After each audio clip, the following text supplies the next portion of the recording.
Hey everyone, welcome back to Linear Algebra. This will be lecture 19 of the course, and in this lecture we're going to discuss a notoriously challenging section for people first learning linear algebra for sure, and that is coordinatization.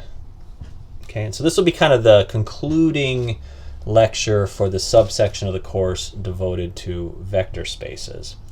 And so this is it's a super interesting topic, but it is one that I know students typically have a hard time with because it can get pretty hairy, and there's a lot of juggling that takes place. But we'll try to take it slow and motivate things with lots of examples. So let's go ahead and jump into it.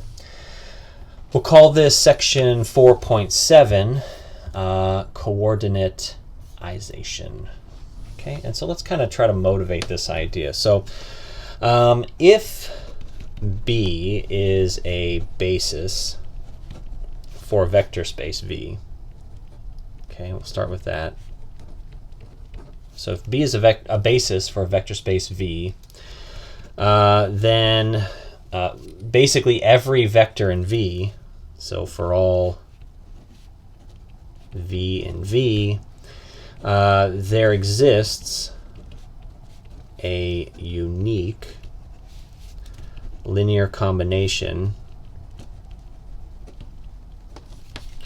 of vectors in B such that V is equal to A1 B1 plus A2 B2 plus dot dot dot plus AN BN, right, where B are the basis vectors. Okay, so that's kind of what we're going to be doing is we're going to kind of exploring further implications of this idea. Okay, so B is just some basis for some vector space. Then the implication of a basis, there are many implications. One of them is that for any V in the vector space, you can write it as a unique linear combination of the elements of B. Okay,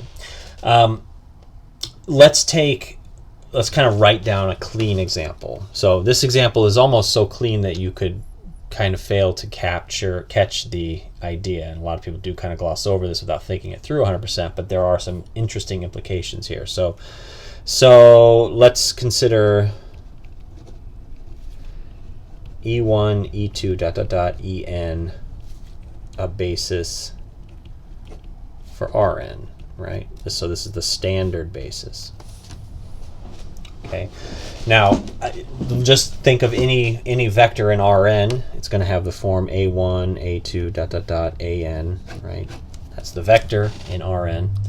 And so it's going to be equal to, you can think of it as if we want to write it in terms of the standard basis, it's just going to be A1 times E1 plus A2 times E2 plus dot, dot, dot, plus An times En. Right, now, why is that? Well, notice here, I mean, the interesting thing about this example is that the coordinates of the vector itself are identical to the coefficients of the linear combination. Right, so it works in this case because this is the standard basis, and so this is A1 times 1, 0, 0, dot, dot, dot, 0, plus A2 times 0, 1, 0, dot, dot, dot, 0. Plus dot dot dot plus 0 dot dot dot 0 1, right? So in the standard basis, all of the entries are 0 except for one of them, and in each case, the one vector is what's, we just want to multiply times the actual value of the entry, right? So this is what happens in the case of a standard basis. But we know that a standard basis is just one example of a basis for any given vector space, right? And so there's lots of different bases that could be selected, right? And each of those bases is going to have the same property of having a unique linear combination for every vector in the vector space. Now, what other choices for bases won't have is this super simple, almost easy to, this should be an AN over here, this super simple structure where the coefficients are identical to the coordinates, right? So that's not typical of a basis. That only happens with standard basis. But you can imagine that different coefficients would be used to coordinatize this vector using a different basis. And if there was a third basis, a third set of coefficients would be used to coordinatize the same vector. Right? So in this section, we will be working to develop a method called coordinatization, and this is a tool that's used to represent vectors, in finite dimensional vector spaces, but to represent them in terms of the coefficients used to create the linear combination for a given basis. Okay. All right. So let me just kind of sum that up. So in this section, we will be interested in representing vectors using the coefficients, using the unique combination of coefficients from the linear combinations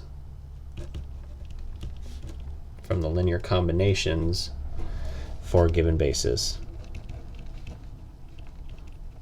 Okay, so that's kind of the idea, right? Okay, so there's a couple things we have to define up front, and then we will be off and running here. So the first thing we need to define is a super easy definition, and that's just the idea of an ordered basis. So an ordered basis for a vector space V is nothing more is nothing more than an n-tuple of vectors. And we'll just say v1, v2, vn, such that the set v1, vn is a basis. So that's one way to say it anyways. An ordered basis for a vector space V is just an n-tuple of vectors such that all of the vectors in the n-tuple form a basis. Right? Another way to say it, kind of a simpler way to say it perhaps, is just to say that an ordered basis is just a basis that you put in a specified order. Okay? Examples here would be things like ijk, from R3, right? If we think about the standard basis for R3, right? Now, we don't always have to have them in this order, right? We don't always have to think of it as I, J, K, X, Y, Z, but we typically do. It's very natural to think of it as in this order, X, Y, Z, I, J, K. And so this is a perfect example of an ordered basis. Now, is it wrong to say J, I, K? It may not be wrong depending on the usage, but it's not typical, right? So IJK is kind of the way we typically order that basis. But there may be applications where JIK is preferable. Okay, so this is just illustrative. I mean, you can create any order you want for any basis you want. It just depends on what you need. But all an ordered basis is just take a basis and put the vectors in an order that has meaning for you, or it could be arbitrary, but just stick with the order if it's arbitrary. Okay. All right. Okay. All right. So that's the first idea is the ordered basis, and now once we have an ordered basis, we can talk about a coordinatization. Okay. So let's define that. So we're going to let B equal V1, V2, Vn. We're going to let that be an ordered basis.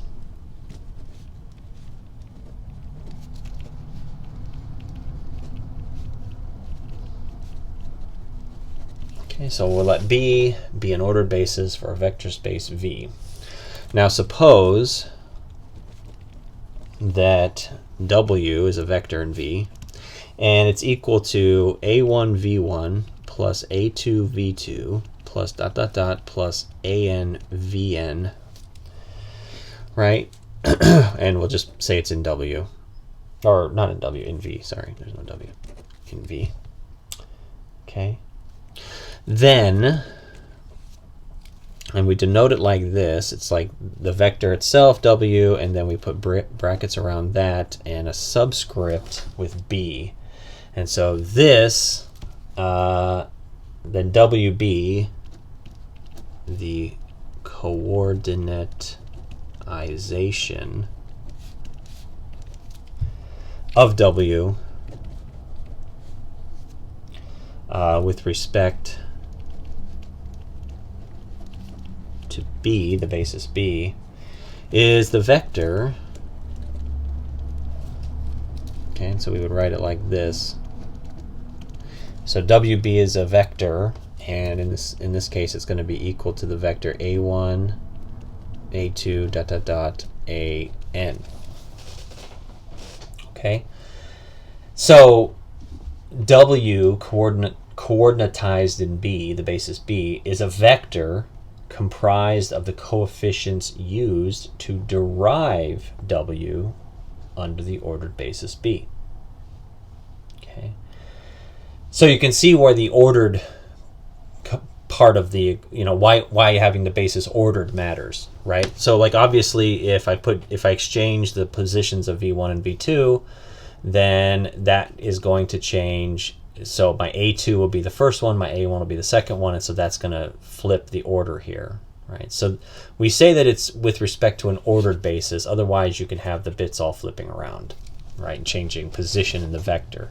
Now technically the linear combination doesn't change, but the vector that you're using to coordinatize does change, and so the basis has to be ordered and fixed ahead of time, right? Okay.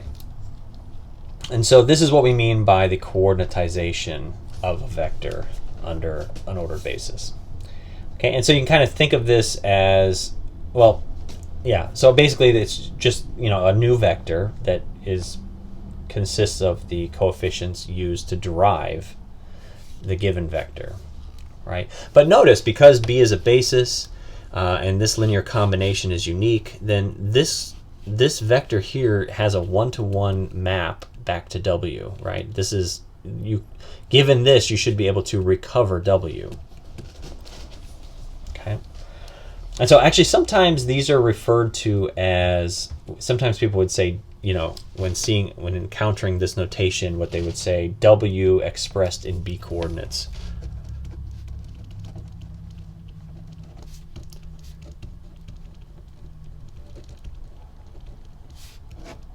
That's what people would sometimes say when they see that. That's what that means. Okay.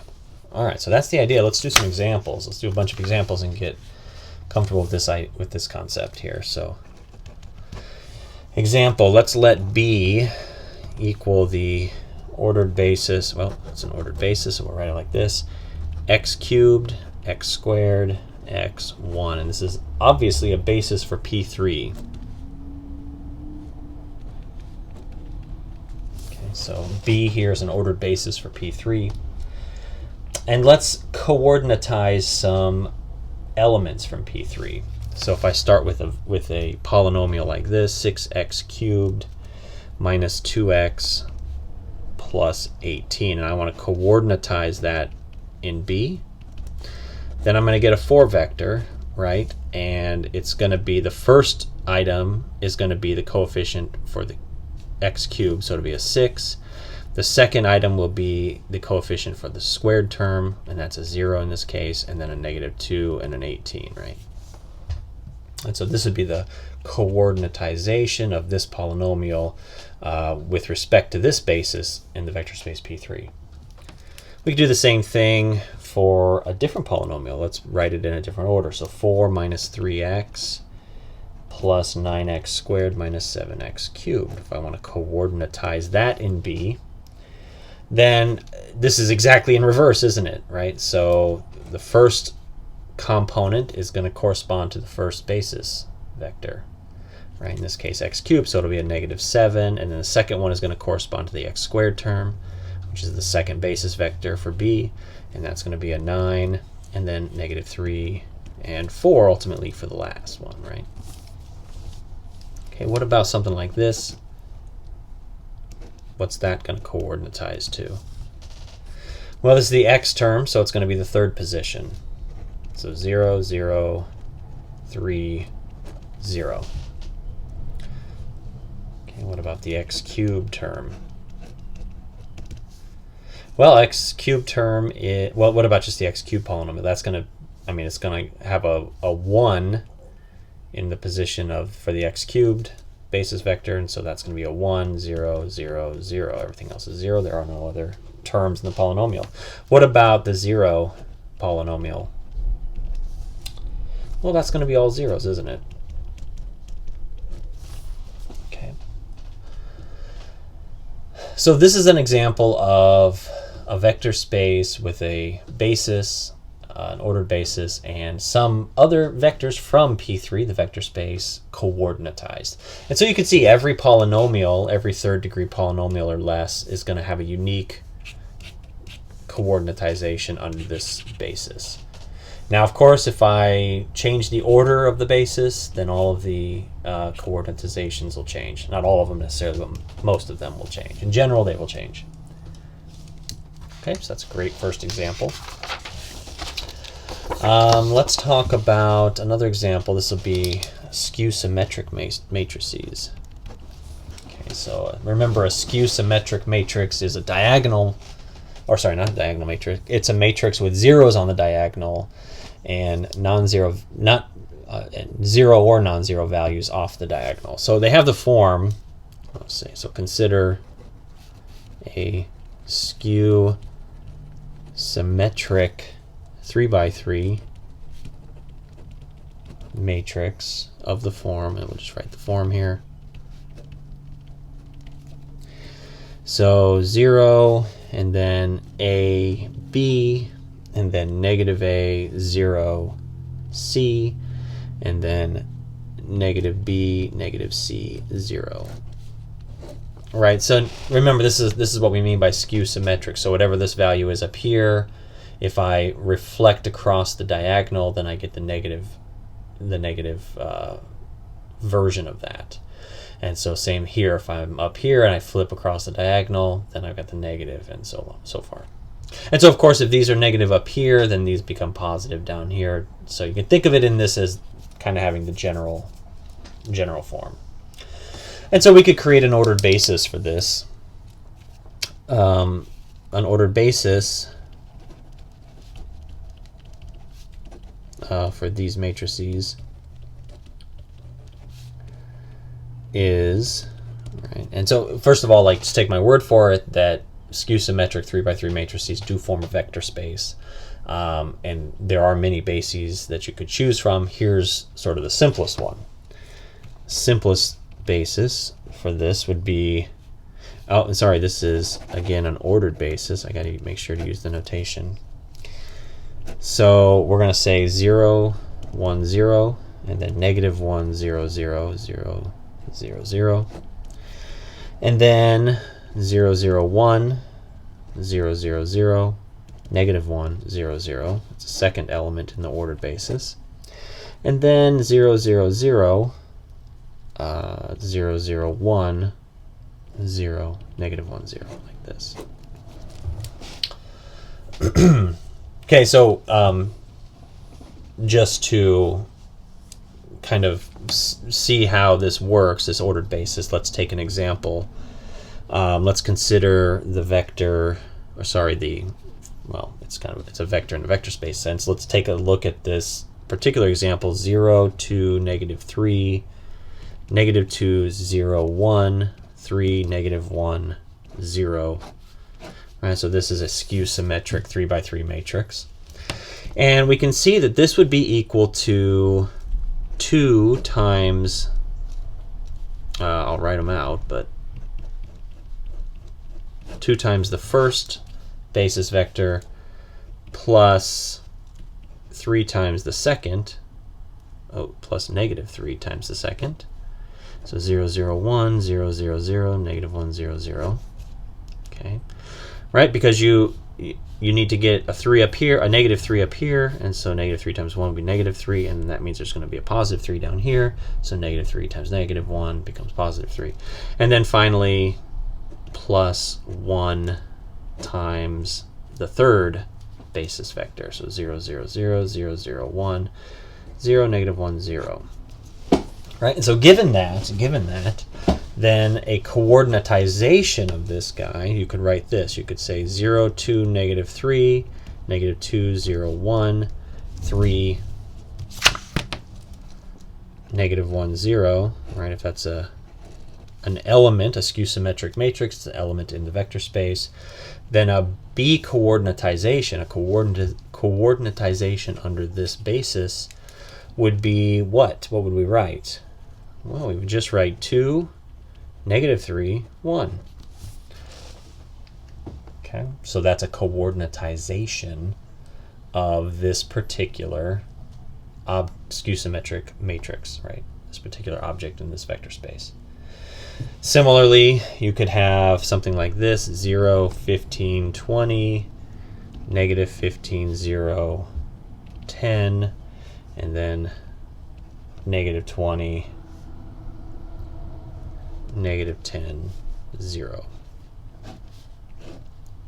And if I wanted to coordinatize that, what would I say? Well, I would say it is simply 15, right? That's the A, the B must be 20, and the C is 10, right? So 15, 20, 10. In general, given the matrix 0, A, B, negative A, 0, C, and then negative B, negative C, 0, the coordinatization is just going to be ABC, isn't it? Under the given basis. Now, for a different basis, you'd get a different coordinatization, but for this basis, this is what it looks like. And so in this example, you can see that a coordinatization can sometimes be a more compact representation than if you were to write the vectors themselves, right? Obviously, in this case, you can write a 3 by 3 matrix uniquely as just the 3 vector for, 3 by 3 skew symmetric matrices. Not in general, you can't do that necessarily, but in this case, you can. Okay, so the coordinatization vectors are actually simpler than the vector space vectors. Okay, cool. Let's do another example. Okay, so this one, let's talk a little bit about what, in this example, let's talk a little bit about what is happening geometrically when we re-coordinatize. Okay, so let's start with an ordered basis, 4, 2, and 1, 3, sort of a simpler one. And this is an ordered basis for R2, right? Okay. R2 is the vector space of interest here, and this is an ordered basis for it. And so notice a couple things here, right? So let's notice that 4, 2, the first basis vector, is equal to 1 times 4, 2 plus 0 times 1, 3. Okay, and so what does that imply? Well, it implies that 4, 2 coordinatized in B is equal to 0, 1. Sorry, 1, 0. Exactly backwards. And also notice that 1, 3 is equal to 0 times 4, 2 plus 1 times 1, 3.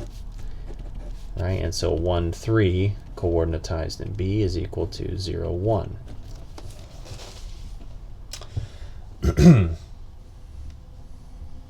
Okay. So how can we think about this geometrically? How can we think about this geometrically? Well, so let's take a vector that's, not one of the basis vectors. Let's think about like 5, 5, for example. consider phi 5. That's equal to 1 times 4, 2 plus 1 times 1, 3. Right? So that implies that phi 5 coordinatized in B is equal to 1, 1. Okay. And so if we were thinking about this in terms of the standard basis, right? If we were thinking about this in terms of the standard basis, if we take like an XY grid here, 1, 2, 3, 4, 5, 1, 2, 3, 4, 5, then we know that 1, 1 the first standard basis vector would be that guy, would be 1, 0. The second standard basis vector would be this guy, right? So this is 1, 0, and this second one is 0, 1, right? This is under the standard basis. Right, and then phi 5 is up here. Okay. So this is kind of what it looks like on, in sort of the standard setup, the way we're used to typically thinking about this. So coordinatization using a standard basis has, the unit vectors that you see here, 1, 0, and 0, 1. But so here are the basis vectors. Here are the standard unit vectors are 1, 0, and 0, 1. Okay. But in a coordinatization other than this, specifically the one that we're looking at up above, but in a coordinatization using B, and I'm just going to write it here so we can reference it, but in a coordinatization using B, where B is 4, 2, and 1, 3, okay. So in this kind of a coordinatization, the x and y axis would be replaced with new axes where 4, 2, and 1, 3 represent the unit vectors.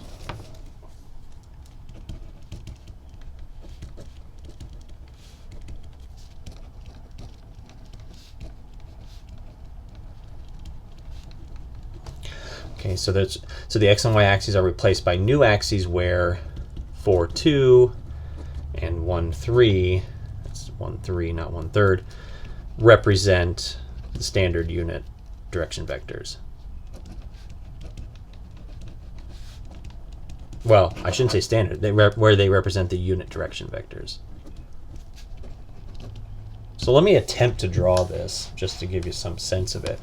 So let's start with our original axis here, right? And so normally we'd say this is, let's see, 1, 2, 3, yeah, so 1, 2, 3, 4, 5, go up to 6. 1, 2, sorry, get this up here so you can see it actually. So 1, 2, 3, 4, 5, 6 up, and then we'll go 1, 2, 3, 4, 5, 6 over.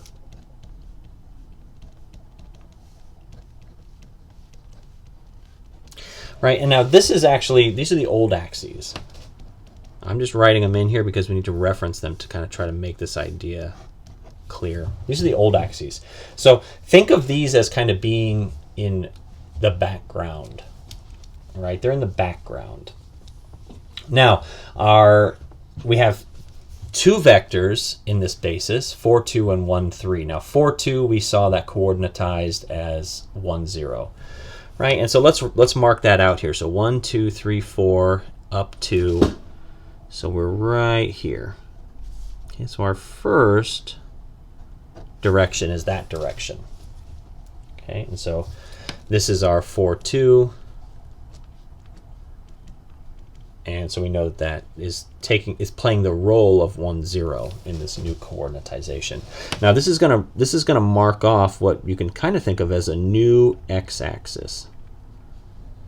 Right, it's just going to head off in this direction. Think of it as this x-axis, except this is the new one on the new coordinatization. And the other basis vector is 1, 3. So that's 1 over and 3 up, and so it's up here. Okay, and so that is our 1, 3. So I'll try to write that in here. And that's going to play the part of 0, 1. Okay, and so you can think of this as a new y-axis, right? So it heads off in that direction. And now, so this is 1 unit in the new coordinate, and this is 1 unit in the new coordinate. So what kind of a grid do we get here?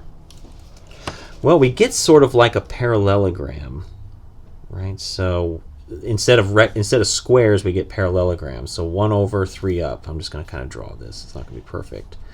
But it kind of looks like something like this. Right here, the y grid kind of goes like that. And the x grid is going to go something like this. Okay.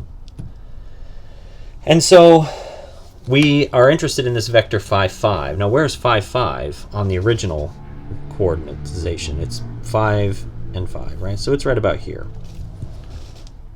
Right, so if I had drawn this just a little bit better, it would have actually gone through it perfectly. So here's our 5, 5. And we saw that that coordinatized to 1, 1. Right, so this is like 1, 1 in this different coordinatization.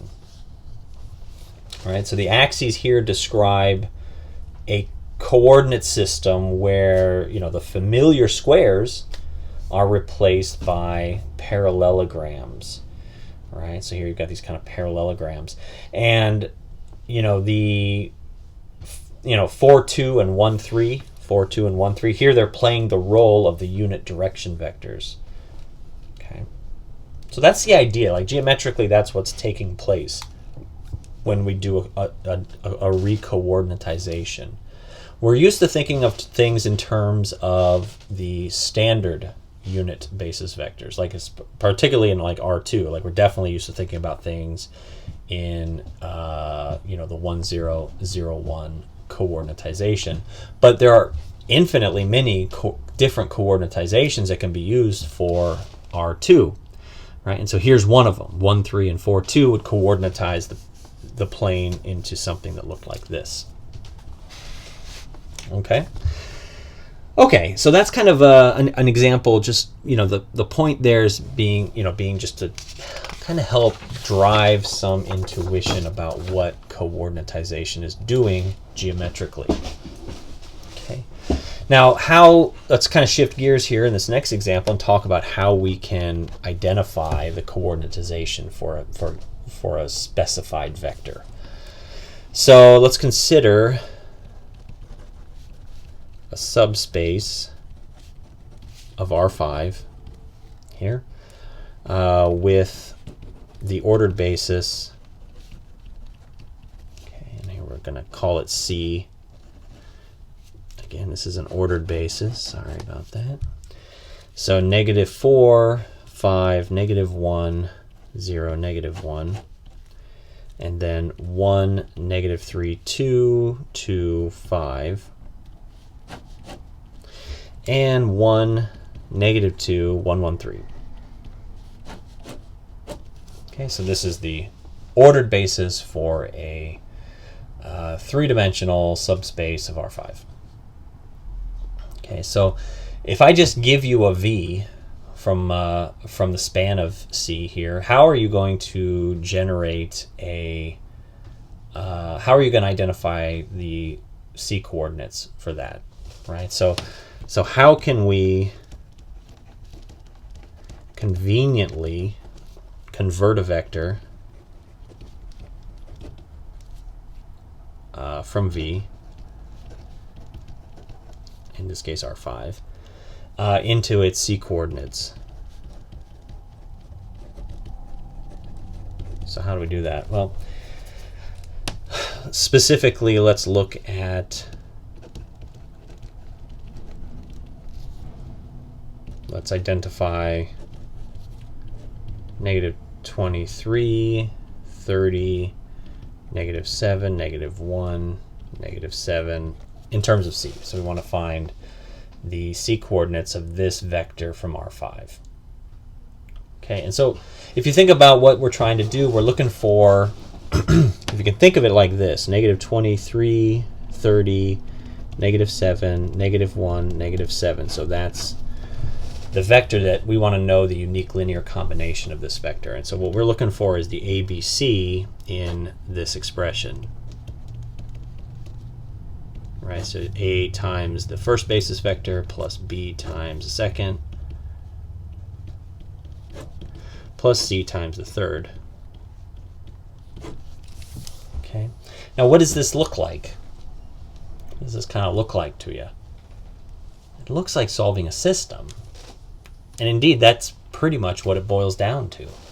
Right? So we can take this setup and we can just create a, build an augmented matrix, row reduce it, and that is going to be how we can conveniently and efficiently identify coordinatizations. Right? So if I take my -4, 5, -1, 0, 1, my first basis vector, and put it in as the first column of my coefficient matrix, and then I take this other one, 1, -3, 2, 2, 5, that's the second column of my coefficient matrix. And then the third column is 1, -2, 1, 1, 3. And then the scalar side of the thing is just going to be the vector of the target vector.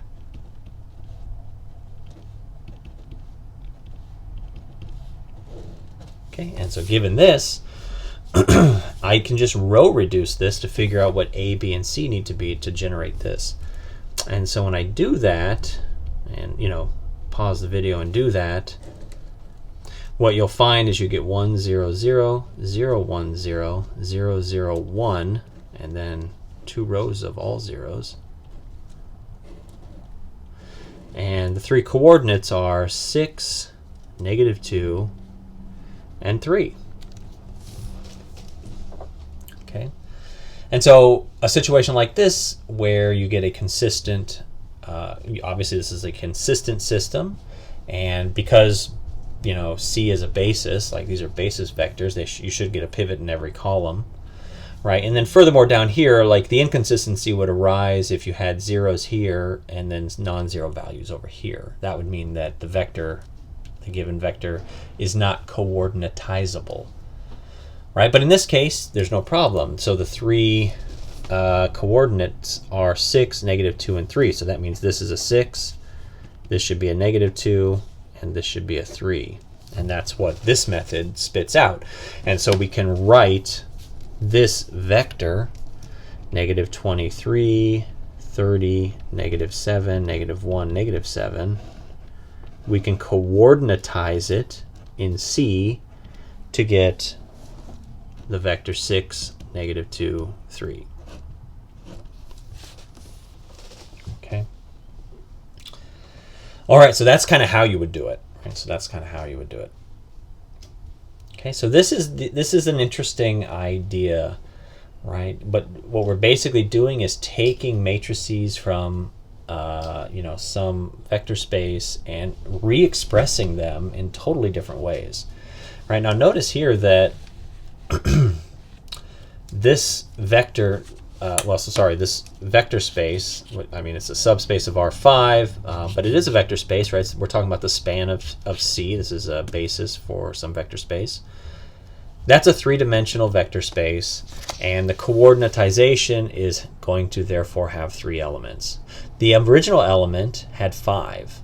That, given that we're talking about a subspace with this basis, this 5-element vector can be uniquely expressed as a 3-element vector, right, under this coordinatization. So that in and of itself is an interesting idea, right? Kind of points to the way that, we're talking about a subset of R5, and so that being said, it's not necessary. You can express all the elements of this subspace of R5 with just 3 vectors. You don't need a 5 vector to express all the elements of this subspace. So that's kind of an interesting angle here. Okay, so let's talk a little bit more about the algebra of these coordinatizations, right? So the next theorem is going to show us that the coordinatization of a vector right here, like this idea here, it's going to behave in a manner similar to the original vector, especially, particularly with respect to addition, vector addition, and scalar multiplication. Okay, so let's talk about this next theorem here. So, theorem. Let's let B be an ordered basis for a vector space V, and let's write it as V1, V2, dot, dot, dot, Vn. So let B be an ordered basis for a vector space V. Okay, and then we're going to let W1, W2, dot, dot, dot, Wk be vectors in V. Okay, and A1, A2, AK be scalars.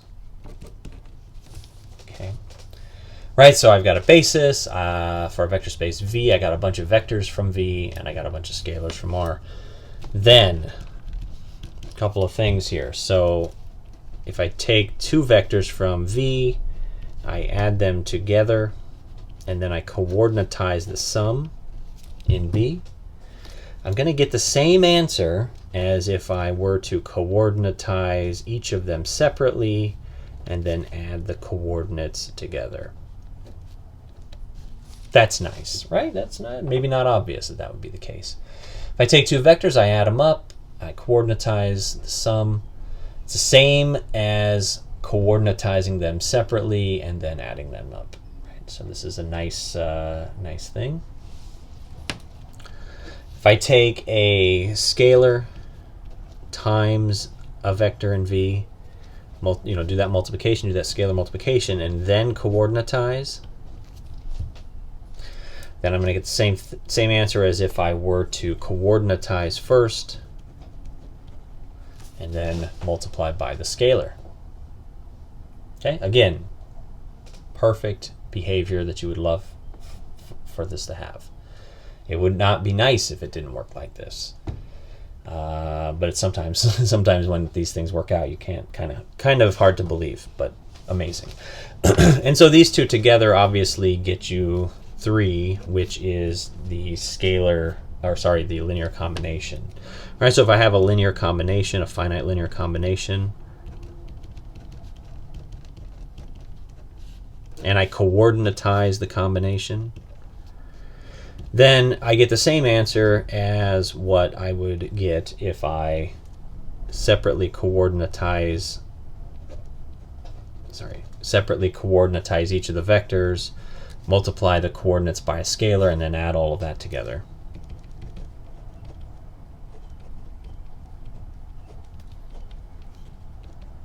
Right?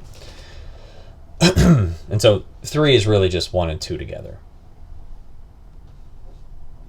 Perfect. So these are great properties, things that you definitely want your coordinatization to have. Okay, and it does. Let's do an example. So let's bring back the three-dimensional subspace of R5 example. So let C equal -4, 5, -1, 0, -1,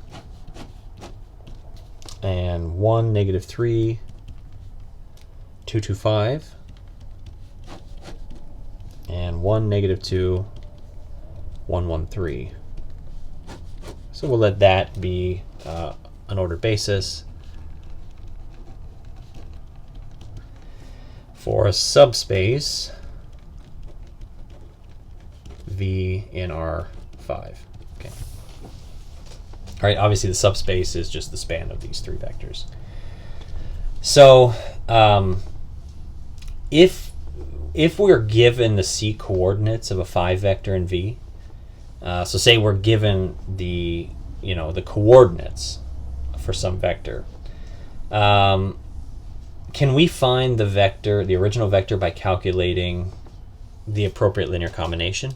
Of course, right? So let's see. So given 3, 7, -1, we know that that's equal to 3 times 1, 0, 0 plus 7 times 0, 1, 0 minus 1 times 0, 0, 1, right? So that's obvious, right? But it's also equal to 3 times, so this is like the first vector in the basis, is the second vector in the basis, and the third vector in the basis. But it's also equal to negative 4, 5, negative 1, 0, negative 1, coordinatized in C, plus, 7 times 1, negative 3, 2, 2, 5, coordinatized in C, minus 1 times this guy, 1, negative 2, 1, 1, 3, coordinatized in C. Right? And so this is, here we're using 2.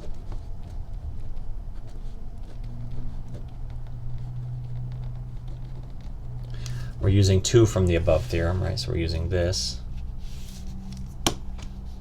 Okay. And then that's equal to, I mean, we can multiply this together and we get negative 12, 15, negative 3, 0, negative 3, coordinatized in C, plus, what is it, 7, negative 21, 14, 14, 35, coordinatized in C. And then negative 1, 2, negative 1, negative 1, negative 3, coordinatized in C. And we could add all of that together, and we would see that we get negative 6, negative 4, 10, 13, and 29, coordinatized in C. So what are we saying here? Well, we're saying, so given the starting vector. This is the coordinatization. Given the coordinatization, we can reverse the process and get back to the original vector. Right? So remember, the thing that we were kind of used to looking at is negative 6, negative 4, 10, 13, 29. I want to coordinatize that using this basis. I would get 3, 7, negative 1. Right, this would be the coordinates, i.e. the coefficients in a linear combination using the vector. Right, and so this is going to be the reverse operation. So here we've started with this, and we derived what the vector in R5 must look like. Okay, so that's how you reverse the operation. You can just kind of follow this procedure. Okay. All right. Very good. Okay. So we kind of did an example using row reduction to coordinatize a vector, but let's make that methodology just a little bit more formal.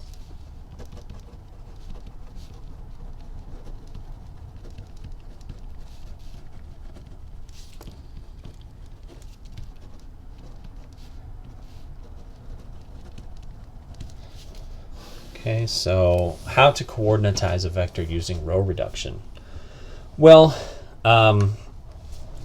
let's kind of set the stage here. So let V be a non-trivial subspace of Rn. And let B equal the ordered basis. So V1 dot dot dot Vk. Okay, so let B be an ordered basis. Be an ordered basis for V. And let V be any vector in Rn. Okay. So the question is, how do I coordinatize V? Okay, so to calculate V coordinatized in B, if possible, we can perform the following steps.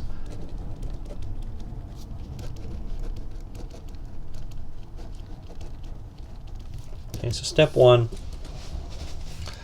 form a matrix, an augmented matrix A, V, right? Now what is A? A is going to be the vectors in B. A plays the part of the coefficient matrix that we're used to from solving systems. So A is, in this case, is the vectors in B, the ordered basis. And of course, in order as columns. Okay, so that's the first part. And we did this in one of the first earlier examples. We're just kind of formalizing it a bit. All right, so you form this augmented matrix. And V, of course, is the vector of the target vector, right? The vector you're interested in. This is a capital V, so sometimes I should be careful here. Little v, the vector, is the target vector. Big V is the vector space. Okay. And now we want to row reduce. Step 2, row reduce. All right, so you start with A augmented with V, do a bunch of row operations until you get it into reduced row echelon form, and then you'll have something, we'll call it CW. Now C is a totally different matrix, right? And W looks totally different than V. Okay, now two things can happen at this point. Two things can happen. All right, so the first thing we'll say is item 3. So if CW is inconsistent,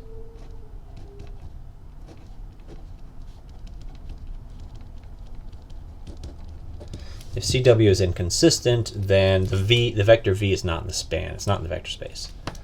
So if CW is inconsistent, then V is not in the span of B, right? What we call the vector space. And so if V is not in the vector space, obviously we can't coordinatize it using the basis. So coordinatization is not possible.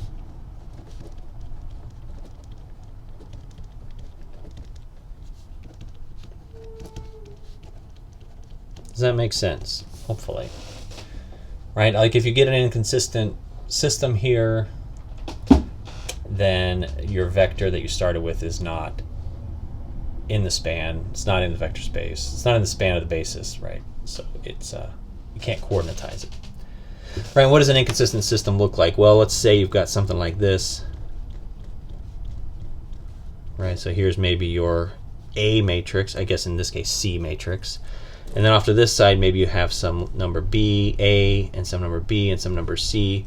And down here, you've got some number D that is not 0. Right, so this is inconsistent because it's saying 0, 0, 0, and then D. Right, so inconsistent just means you have all zeros in the coefficient side of the augmented matrix and non-zero on the scalar side. Okay, so that's inconsistent. Okay, and then the other thing that can happen is you'll get a consistent result. So we'll say otherwise, V is in the span of the basis. And in that case, you can eliminate all rows consisting entirely of zeros. Okay, in the CW matrix. And so when you do that, so eliminate all the rows consisting entirely of zeros in this augmented matrix to get a new augmented matrix, which we call dy. Okay. And so once you do that, well, let's talk about what that would look like. So 1, 0, 0, 0, 1, 0, 0, 0, 1, and then A, B, C, and then 0, 0, 0, 0, we'll say. Okay. So maybe this is what you get for your CW. Well, you can see this is all zeros, so you can cross that out, and so your dy is just going to be 1, 0, 0, 0, 1, 0, 0, 0, 1, and then A, B, C. Okay, and so in this case, the coordinatization of V with respect to the basis B is just equal to this part. It's equal to the y. Right, and that's just the last column of the augmented matrix after you get rid of all the zero rows. Okay. Excellent. Straightforward, right? Straightforward. Let's do a quick example of this one, just to make sure we get it. Okay, let's consider, let's consider the subspace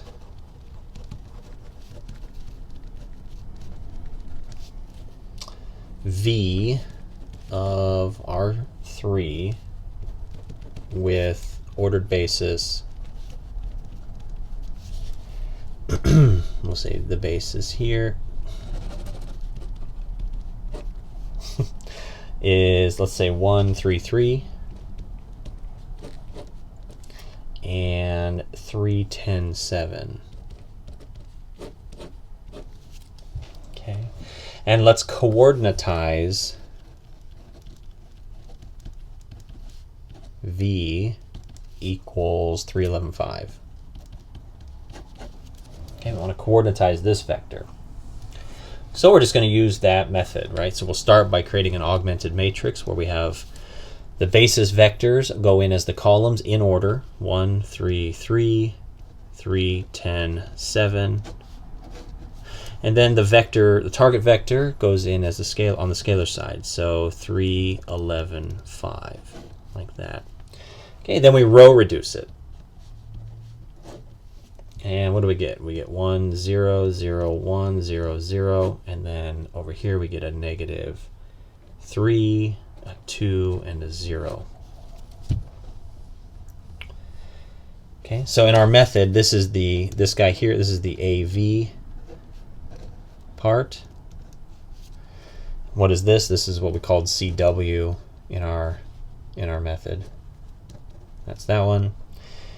And what we can do is we notice that this row here is all 0, so we can forget it. We can drop it. So 1, 0, negative 3, 0, 1, 2. And this is what we call dy.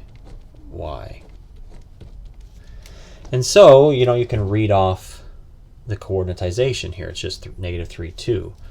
So 3, 11, 5 coordinatized in B is just equal to negative 3, 2. Okay? All right. Excellent. Excellent.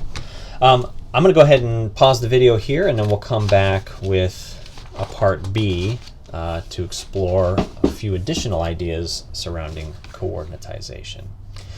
All right, so we'll be right back with part B.